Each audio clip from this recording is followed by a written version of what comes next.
Hoje é quarta-feira, dia 6 de setembro, do ano do Senhor de 2023. O texto da liturgia de hoje é de Lucas 4, versículos 38 a 44. Jesus saiu da sinagoga e entrou na casa de Simão. A sogra de Simão estava sofrendo com febre alta e pediram a Jesus em favor dela. Inclinando-se sobre ela, Jesus ameaçou a febre e a febre a deixou.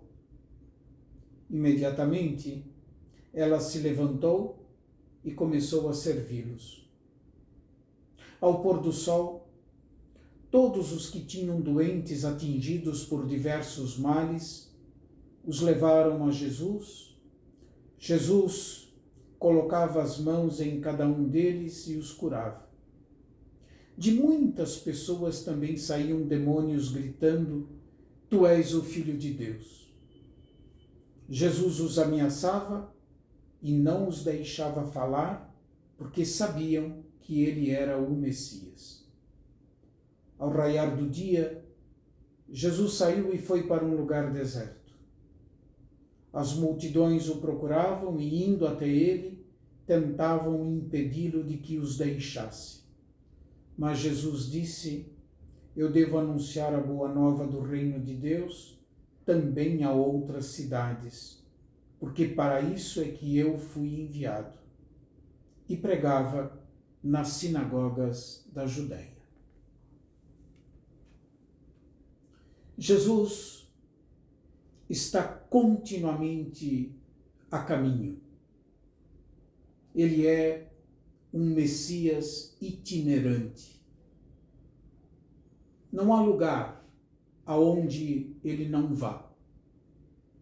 Ele está presente na vida pública, representado pela sinagoga, como na vida privada, representada pela casa de Simão e André. Em todos os âmbitos em que a existência humana se desenvolve, é lugar e ocasião em que se manifesta em Jesus a visita salvífica de Deus. A sogra de Pedro está acamada com uma febre alta, diz o nosso texto.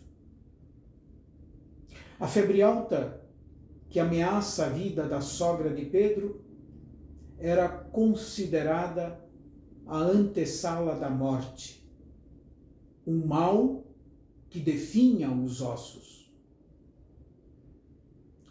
O livro do Levítico fala da febre como um castigo do não cumprimento dos mandamentos.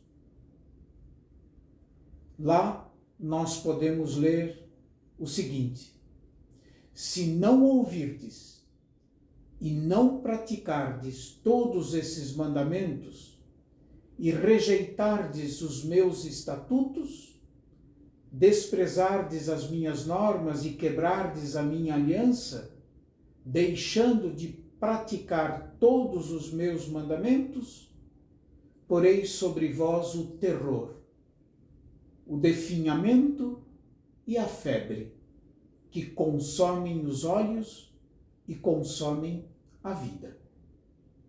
A cura da sogra de Pedro se dá sem que seja feito qualquer gesto. Bastou somente uma palavra firme, com autoridade, como se Jesus expulsasse um demônio. Inclinando-se sobre ela, Jesus ameaçou a febre e a febre a deixou. Isso porque, para a mentalidade da época, a enfermidade era considerada possessão demoníaca. O mal que definha os ossos impedia a sogra de Pedro de celebrar o descanso sabático. a infidelidade e a falta de referência a Deus é como um demônio que cega e ameaça de morte a vida. À palavra de Jesus, a febre deixou a sogra de Pedro e ela se levantou para servir.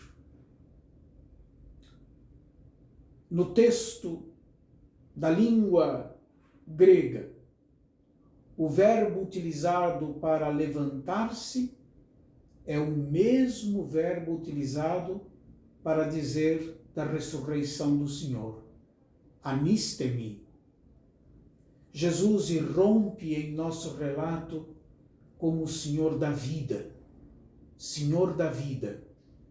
que pela palavra comunica um sopro que expulsa o mal do ser humano e faz viver servindo aos outros.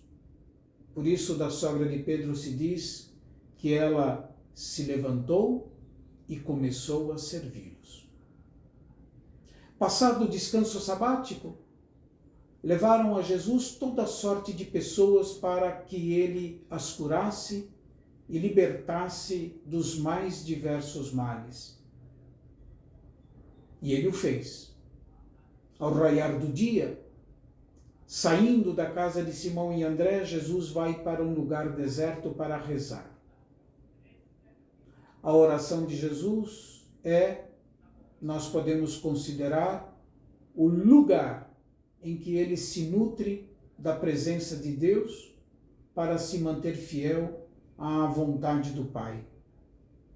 É o distanciamento necessário para o discernimento da missão. Fruto da sua oração é a decisão de ir a outros lugares. O Senhor não é prisioneiro de nenhum grupo, nem de nenhum lugar, nem muito menos da fama e do sucesso. Jesus é uma pessoa livre. Se atentem a isso. Jesus é uma pessoa livre. Livre de apegos a lugares, coisas e pessoas.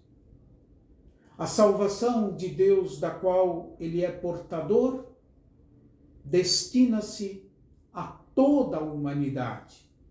Por isso ele diz: eu devo anunciar a boa nova do reino de Deus também a outras cidades. Onde quer que Jesus vá, não importa com quem ele se encontre, tudo é ocasião para a epifania do amor. Epifania do amor, da bondade e do cuidado de Deus. Vou repetir: Jesus é alguém livre de apegos a coisas, pessoas e lugares. Ele não se deixa seduzir pelo sucesso, pela fama, pois sua missão é buscar e salvar o que estava perdido. Deus abençoe a todos e até amanhã, se Deus quiser.